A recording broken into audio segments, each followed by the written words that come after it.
Dhaka medical college এবং ever কেয়ারে ধারাবাহিকভাবে তার চিকিৎসা করা হয়েছিল এবং সেই চিকিৎসায় তার বর্তমান অবস্থা এয়ারলিফট করার জন্য যখন সন্তোষজনক হয়েছে তখনই আমাদের সরকারের পক্ষ থেকে সিঙ্গাপুর জেনারেল হাসপাতালে তাকে শিফট করার জন্য অ্যাম্বুলেন্স আনার প্রস্তুতি নেওয়া হয়েছে এবং তার প্রেক্ষিতে এয়ার অ্যাম্বুলেন্স এসেছে সকাল 11টার দিকে এবং তারপর এই মাত্র এয়ার অ্যাম্বুলেন্সে করে ওসমান হাদি সিঙ্গাপুর জেনারেল হাসপাতালের উদ্দেশ্যে রওনা হয়েছে।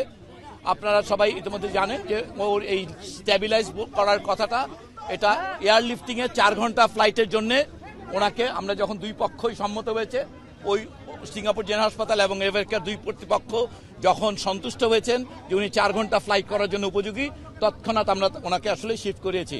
এখন আপনারা সবাই দোয়া করবেন।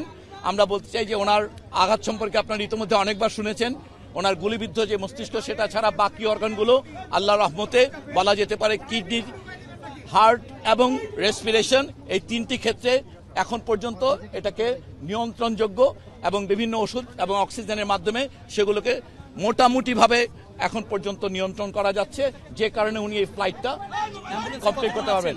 এয়ার অ্যাম্বুলেন্সে ওনার সঙ্গে ওনার ভাই এবং ওনার ভাইয়ের বন্ধু তারা ওনার সঙ্গে গিয়েছেন। আমাদের ওই পক্ষে সিঙ্গাপুরে আমাদের হাই কমিশন এই ব্যাপারে সম্পূর্ণ অ্যালার্ট এবং সিঙ্গাপুর জেনারেল হসপিটালের সকল টিমের যারা আছেন তাদের সবার সঙ্গেই কিছুক্ষণ আগে আমাদের তাদের টেলিকনফারেন্সিং হয়েছে। তারা নিশ্চিত করেছেন, এয়ার অ্যাম্বুলেন্স টিমের সঙ্গে টেলিকনফারেন্স করা হয়েছে, তারা নিশ্চিত করেছেন এবং এখন আমরা আশাবাদী যে তাকে অন্তত পক্ষে আমরা সিঙ্গাপুর জেনারেল হাসপাতালে, আপনারা জানেন এই অঞ্চলের মধ্যে নিউরোসার্জারিতে সবচেয়ে ভালো সেন্টার।